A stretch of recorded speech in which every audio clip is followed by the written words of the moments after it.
Hey guys, so I already made a video on legendary film director and writer Satoshi Kon and his masterpiece Paranoia Agent, and why I think it's the perfect summation of his career.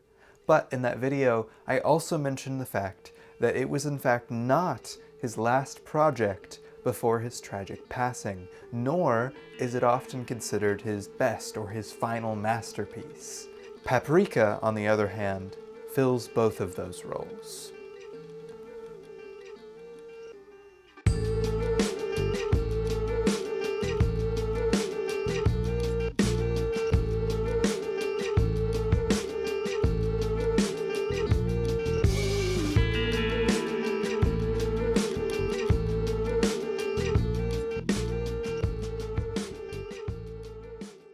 Paprika is a maturely themed animated film released in 2006 from Madhouse Incorporated, from director Satoshi Kon after he had gotten his long career in film and television animation off the ground with back-to-back bangers like nobody and pretty much ever. If you want to hear more about his early career and his legacy, check out that Paranoia Agent video for the sake of not being repetitive. I'm going to focus on different things in this video. Paprika was based very directly on the book by the same name by author Yasutaka Tsutsui, a big influence on Kon throughout his career. In fact, Paprika was actually a work that Kon wanted to adapt all the way back to the creation of his first film, Perfect Blue, but he could never really get it off the ground. But now that he had a real name for himself in the industry, he was not only able to create an adaptation of Tsutsuy's masterpiece, but he was also able to work pretty directly with him on the adaptation and have the budget to bring it together so meticulously it put the storyboards of Bong Joon-ho's Parasite to shame. Needless to say, it was a perfect storm to create what would sadly be his last film, and what I think is at the center of the film is one of the most touching and inspiring stories about art and artists I've ever seen. So let's dive into it. Alright, I'll try and keep this brief, but to talk about or really understand Paprika in any substantial way, we really need to do kind of a summary of what even happens in the film, because a lot happens in the film, and it can be really kind of hard to follow, especially if you've only seen it once. So spoiler warning going forward, seriously guys, this is a masterpiece. I am Satoshi Kon's biggest fan probably, and I cannot suggest this enough. Watch it before the video if you're okay with what's in it. It can be a little disturbing at times, but if you need to, stop the video right here, go watch Paprika, eat some paprika, come back, and play the video. Paprika follows the character of Dr. Atsuko Chiba, who helped Dr. Tokita create the DC Mini, a headset that allows you to view and interact with other people's dreams. Atsuko had been using this technology without the company's knowledge as her alter ego Paprika, who seemed to hold a very different composure to her counterpart to give psychiatric help to various patients. As Paprika, she seems younger, brighter, and more full of life, ready to use her imagination and smile to seamlessly move through and control the dreamscapes around her. Soon the DC Mini gets stolen, and the thief starts using the technology to get into other people's dreams, and starts blending the lines between them and reality, causing people to seemingly go crazy and either kill themselves or get caught in dream comas of a wild parade marching through the dream space. Along with the mystery revolving around the theft of the DC Mini comes the character Detective Konakawa, who keeps having a reoccurring dream where he is chasing down a culprit who keeps getting away. Paprika ends up helping him out with his dream problems as he is pulled into the investigation about the DC Mini as its attacks keep getting more frequent on the scientists. They find out that the DC Mini theft was an inside job as the dreams of all the victims start combining. Dr. Osanai is responsible for the initial theft of the DC Mini for the chairman of the company that developed it, Dr. Inoue. In the dream world, they capture Paprika, and Osanai confesses his obsession with Chiba and peels back the barrier between Dr. Chiba and Paprika within the dream. Inoue wants to kill Dr. Chiba, which goes against Osanai's plans, and the chairman ends up killing him and taking over his body in the dream world. Konakawa enters the dream world to help and kills Osanai, breaking the thin veil between the dream world and reality that was formed. Paprika returns now as a separate entity from Chiba and starts saving people people from the dream's insanity, which is now leading people to kill themselves all over the city and join in the parade that's now broken through into the real world. That's a lot already at this point, but a lot happens in the finale of the movie. Dr. Tokita had been pulled into the dream, feeding off of his childlike nature until his dream self manifests as a giant toy and ends up eating Chiba and almost Paprika in a state of trance. Then Chiba's spirit comes out and with the help of Paprika realizes that she had always loved Tokita and that their differences and his childlike wonder next to her professionalism is what made them work so well together, allowing her to form fully with Paprika instead of being separate entities, as Inui returns in giant form, threatening to destroy the world and become its new god. Then Paprika goes into Tokita and emerges combined with Chiba as a giant baby, who then rapidly ages into a giant woman, who then consumes Inui as they both fade away. Yeah, sorry for probably butchering all of these name pronunciations, by the way. In the aftermath, we see Chiba in the real world, dealing with the aftermath of the catastrophe as Tokita wakes up from his dream coma. But there is something key that I've left out of all of this that mainly focuses on what I want to talk about. See, that describes kind of the plot in broad strokes, and even gets at some of the themes, with Chiba and Paprika being split until she can reconcile part of herself, and the obsession and destruction of the villains, and the creation of dreams that blend into reality. There's a lot here, but it doesn't cover one of the most important things to the DNA of this film. Well, specifically movies. Konakawa is the character we actually finish the movie with.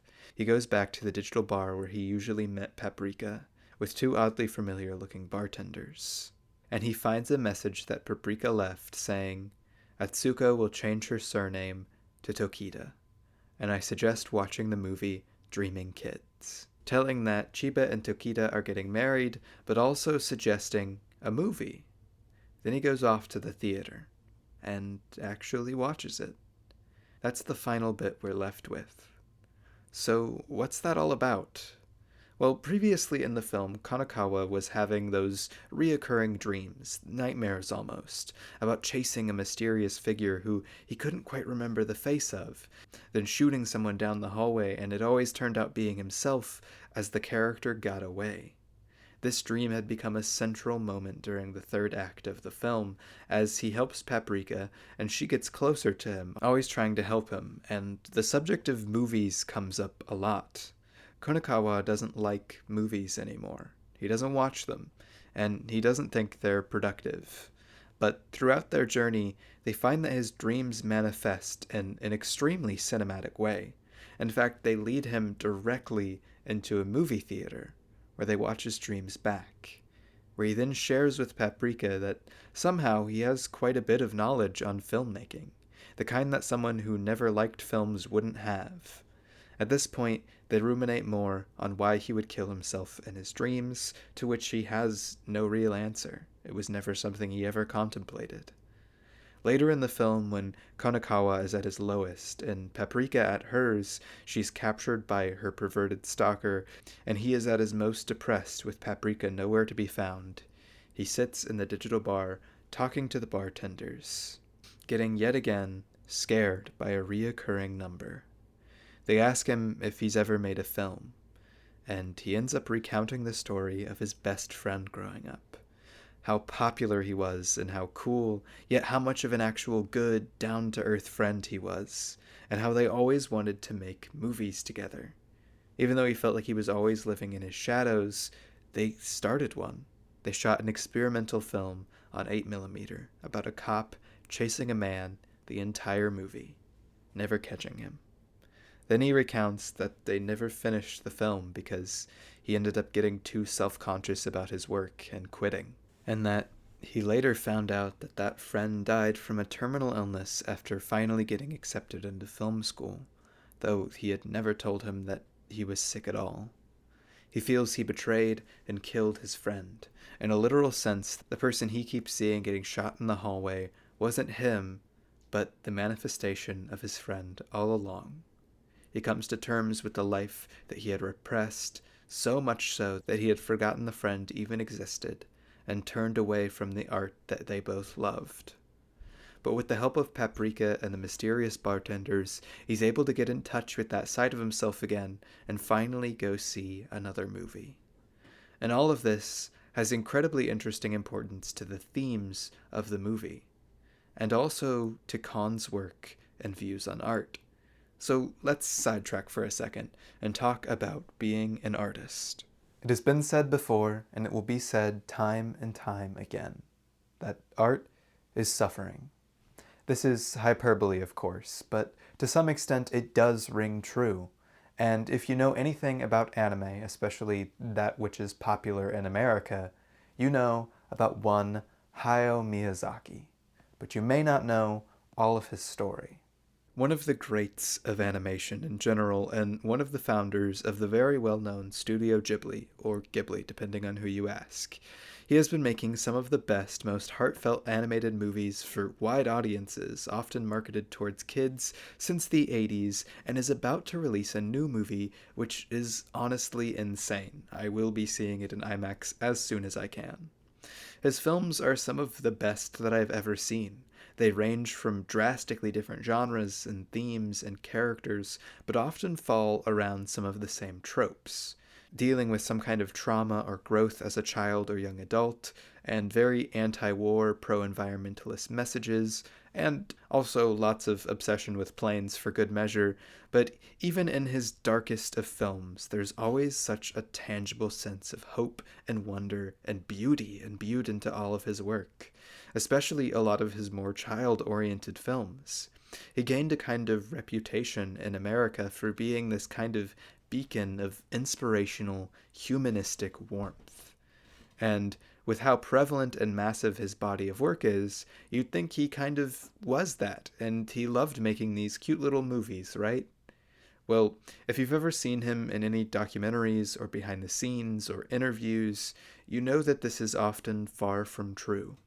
Clearly, he is incredibly passionate about his work and making these films and the message, and of course, to some degree, he loves what he does. But his process, the process of making a film, he often describes as brutal, both on a creative side, as he takes so much of the films into his own hands that he works insane hours and micromanages every aspect of the film. But even just the emotional and thematic sides of his films tap into the rather tragic and troubled world Miyazaki grew up in. He grew up in a post-World War II Japan, with some of his first memories being of bombed, desolate cities. His father, who helped run Miyazaki Planes, that started his fascination with airplanes that would carry through with him for the rest of his career, was always distant with him and didn't understand art. And his mom, as well as himself, due to the conditions they grew up in, had extensive health issues. Miyazaki being told that he was not expected to live past the age of 20 with the conditions he had. His time felt short. He lived in a country haunted by and destroyed for atrocities, with even his own family strewn out by the aftermath. His solace in art, a career which his family knew little about, gave way to an incredibly hard career and his own tumultuous relationship with his son, who was supposed to take over his studio twice now, to mostly failure. Goro Miyazaki claiming a similar distant and harsh professionalism in the way his father treats him. And yet, if we look at his films, what do we see? Rich, vibrant love for the world around him, families and their relationships, often directly looking at parental relationships or distance between them, and even the hardship of even being an artist is expressed beautifully in childlike wonder. Even at its most depressing, it is truly optimistic, and you can see the heart that rarely comes out of Miyazaki, the man, distilled in a rich and personal life that he's lived. It's incredible to see this dichotomy and yet synchronicity between Miyazaki the man and Miyazaki the artist. And it's in this idea of a creator being split in two that we jump back to Paprika, that all the sides of its narrative come crashing into and revealing the genius and heart of the movie itself. You see, again, we have two major stories at play in the heart of Paprika. One of Chiba and Paprika, a woman split into two parts of herself that she feels can't exist in the same space. One almost the version of herself that she wishes she could be. Idealistic, creative, wild, and in tune with her imagination. And her real self, who pushes these things away for professionalism and focus and structure and security in her life. And we get to watch in beautiful surrealism as she learns to bring these two pieces of herself together into one, finally able to leave the persona of Paprika behind, and that of Konakawa, our tragic artist who pushed and repressed his tragedy, making the artist in him die out completely until he rejected the art form, coming to terms with the side of him that still loves film and appreciates its work, and the love it allows him to express for his friend, and the freedom he was too self-conscious to achieve. It's about the reckoning of the split of artist and art, of creativity and imagination and career and security, of literally in the text dreams and reality, and how the repression of one will lead to the explosion and destruction of the other. And we can see how important and emotionally potent this message can be almost to anyone, because it's an extremely human condition. To feel almost split in two. The person that you have to perform to be or adjust to be, and the person in your subconscious and imagination, and more literally dreams. These people are both equally you, but expressed in drastically different ways. But this can be taken a step forward when we look at artists like Miyazaki and the impact that art has had on them, and vice versa. It gives this already incredible mystery, punctuated by some of the most amazing animation and imagery I've ever seen, these layers that you can keep peeling back one after the other. You can engage with this film and its text as little and as much as you want, and with both, you will get this incredible and unique experience. But this masterpiece of layers and realities has another level I would like to explore briefly, as I think it's only right to do with this tragically being the last film from Satoshi Kon. So, without trying to be too rehashy from my other video, let's talk about one of the greatest artists who ever lived. Now, I don't want to get too hyperbolic myself and start romanticizing the death of Kon. It was tragic. He died to cancer at the young age of 46 in the middle of a project. But I want to remember his life, not just his career either. He was by all accounts an amazing director to work with. He worked passionately on the projects, was extremely down to earth, and would pull crazier hours than anyone else, even if he did seem a bit micromanagey on the projects. I think that just comes with being a director in animation. But he also took major strides in the unionization and establishment of support for tons of Japanese animators, and creating and helping create programs that still help young animators get jobs and careers today. He didn't exactly have the same kind of tragic early life that Hayao Miyazaki had. And I think this reflects really uniquely in Kon's work, especially looking at Kon's first film, Perfect Blue. It in itself a masterpiece, and maybe my personal favorite from the director when it comes to feature-length movies. Kon was originally approached for the project after the attention he had gotten working on such things as JoJo's Bizarre Adventures and Magnetic Rose, and was rather surprised to be given this story to try and adapt. It was based on a book by the same name that was essentially a psychological horror story of a Japanese idol being assaulted by a fan when he can't accept the changes of her image. The original story is gripping and focuses much more on the violence and the psyche of our attacker. Kon was not super one for blood or horror, and thought that this wouldn't be the best direction to take the story, especially when he thought it had kind of been done to perfection in a lot of American cinema, which he religiously watched as a young animator in college. Stuff like Seven and Silence of the Lambs were fantastic films that worked on the horror of the psyche of the person, some of which feeding into some unfortunate and damaging tropes. Yay! But revealing part of the heart and the spirit of Kon, he decided to change the story and instead have it revolve around the psyche of the victim and her story and struggle and unique emotional state. It made for a less overtly bloodily violent film, if that's a word, but still an incredibly powerful and disturbing thriller that, if you can stomach what it's doing, I think is a must watch, and immediately plays with themes that would define the rest of his career, as well as his obsession with the split of self that he felt perfectly reflected onto him. After making Perfect Blue, he would actually immediately look at the book Paprika, which had just come out and become a roaring success from author Susoi, who was, to everyone's shock, retiring after its release. Kon would not actually adapt the film at this time, as I mentioned, and instead went on to work on his next film, Millennium Actress, as well as several other projects that I've talked about before.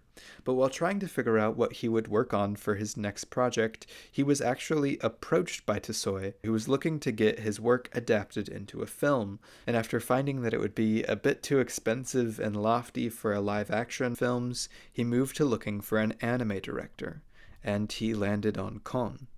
Kon viewed this as a moment of fate for his career. Kon, up to this point, had gained quite a bit of a name for himself around Japan, but he hadn't had any, major success, and was often very self-conscious himself about his work, worrying it wouldn't be good enough or express the story in the best possible way for the medium, as he was often working on direct adaptations of other people's stories that he considered masterpieces, or even sometimes based on real-life stories. Even his most lighthearted film, Tokyo Godfathers, which at the end of the day kind of is a comedy, explores some very serious topics that were very close to the heart of Kon and the people he wanted to help with his work. He felt that he almost had to split himself in his work at times. The side that would come up with the sillier, more creative ideas and really tap into that fun, imaginative, lighthearted state, and the side that focused more on the dark and the beauty in adult, mature narratives and conveying the story in the best way possible. But with being approached for the adaptation of Paprika, in order to adapt it in a way that he felt would do it justice, he wanted to come to terms with his own Paprika. As he refers to it lovingly in the making of documentary for Paprika, there were two sides of him creatively. チンピラだと私は非難するんですけど、私の中でチンピラコン君っていうのとそのポンサトシっていうもうちょっとおっさんの方の関係、要するにおっさんっていうシステムの上にチンピラコン君っていうのが動いてるというイメージと、そのアツコとパプリカの関係っていうのがね、よく似てるじゃないかとそうするとその関係にもっと自分が共感できるというか、作品に入っていけるところがあるんですよね。And here, working closely with the author, he anxiously moved away from the story of the original book, making changes and adaptations to take the full novel into a compelling and imaginative 90-minute movie that would still capture the feeling and spirit of the book. This creative process led to interesting moments in the actual production itself, like the fact that they were practically 2/3 of the way done with their film before they even fully finished what the ending would be, and were constantly throwing in ideas of Kon and really the entire crew and cast as the production stretched longer and longer, as Kon worked more meticulously on it than almost any of his previous projects. And ultimately, the film that we get feels like a side of Kon that we almost never get to see in the rest of his work. Sure, it is definitely the same Kon, and he's played with these same themes before, same tropes before, but here it feels like his whole creative self put on display. His entire spirit rising to the challenge of making a fun, entertaining story that also told a real, powerful, deep narrative that he and Tsuoi felt so passionately towards. Tsuoi ended up loving the new direction Kon took for the story, claiming that a straightforward adaptation of his book would have, of course, been boring. That's just how adaptations of books to film work. You have to make changes and take liberties to make it interesting in their medium. This movie shows a new page turned for Kon's career. While it seems to be some kind of summation of his work, I've argued in the past that honestly Paranoia Agent does a better job at being a grand closing of a chapter of ideas from Kon that would be in all of his works, whereas Paprika feels like the same ideas worked into a different flavor. A new, wilder Kon who was sillier and more ready to get in touch with his lighthearted stories that he had been dreaming of. not knowing if he'd be able to break out of the reputation he had. Paprika ended up being one of his only truly successful films in Japan. The premiere actually sold out to the point of standing room, leading Kon to be extremely proud of his work and very encouraged to move towards his next project, one that would never be Dreaming Machine. His first truly family movie project that would take the art style that we start to see glimpses of in the abstract cartoony look at toys in Paprika and combine it with a much more kid-oriented story. Ultimately, despite finishing a great deal of the storyboards with Kon's sudden and fast fight with cancer, the film would never get complete. And with money and not knowing who could fill Kon's massive shoes, the film has never been picked up by anyone else at Madhouse. But I think it's important to remember, both for art's sake and for Kon's sake. He should be one of the greats, remembered in the same breath as Miyazaki, but just as he was rounding the corner out of cult-only success, tragedy struck. But the stage was set for other creators to come after, for the work he did and the artists that he worked with and helped to continue on with his spirit. He had done it finally. He had perfectly combined the two sides of himself creatively into a film.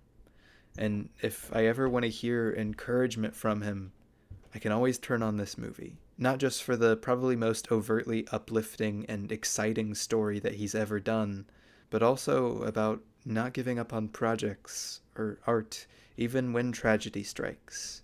To keep running forward and chasing your dreams and living out the path before you.